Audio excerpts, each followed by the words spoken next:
Olá pessoal, eu vou falar agora então um pouco sobre manipulação de dados. Primeira coisa é, para que vamos manipular os nossos dados? Bom, com os dados do nosso experimento, geralmente a gente tem que fazer algumas operações nele para deixar os dados adequados para realizar as análises. Então seja aqui, alterar a classe, porque quando a gente vai fazer uma análise, geralmente a gente usa dados do tipo fator, indicando os níveis daquele fator, substituir dados que estão errados, por exemplo, renomear alguma coluna, selecionar uma coluna em particular, ou criar dados. Por exemplo, quando você tem dados que não são normais, é muito comum ter que fazer a transformação de dados. Então a gente pode criar uma coluna a mais com dados transformados de outras colunas. Então isso é alguns exemplos de formas que a gente vai ter que manipular os nossos dados durante as análises. A primeira parte, então, é visualizar de fato. Você digitou seus dados no R ou você importou de uma planilha, você atribuiu um nome daqueles dados a um objeto. Então a primeira coisa que a gente tem que fazer é visualizar mesmo os dados, ver se não tem alguma coisa esquisita nos dados, se não tem um erro de digitação. E para visualizar eles, basta então ir na aba do ambiente e clicar no nome dos dados. Eu deixei aqui aberto para exemplificar.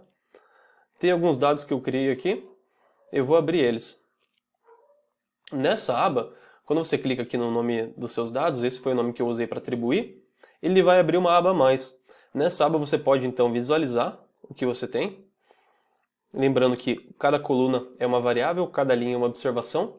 E você pode filtrar os seus dados. Então, digamos aqui que eu quero só dados do tratamento 2.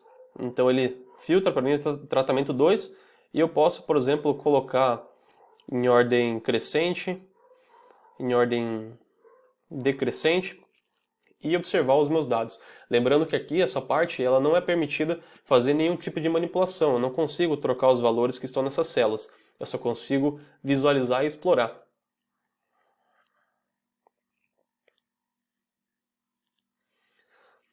Existem três formas básicas de manipularmos os nossos dados. A primeira delas é utilizando a linguagem do RBase, conforme os símbolos e operadores de manipulação. Essa é a maneira com qual eu mais uso. Eu uso geralmente a linguagem do RBase. Outra opção é usando funções pré-instaladas no R, que nem essa função subset. Eu também uso muito porque não preciso carregar nenhum pacote. E a terceira opção é usando então pacotes que eles são pacotes que têm que ser instalados e são pacotes que geralmente foram construídos pensando na manipulação dos dados. Então, o pacote mais famoso, no caso, é esse pacote aqui, e a gente vai ver também como que manipula os dados usando ele.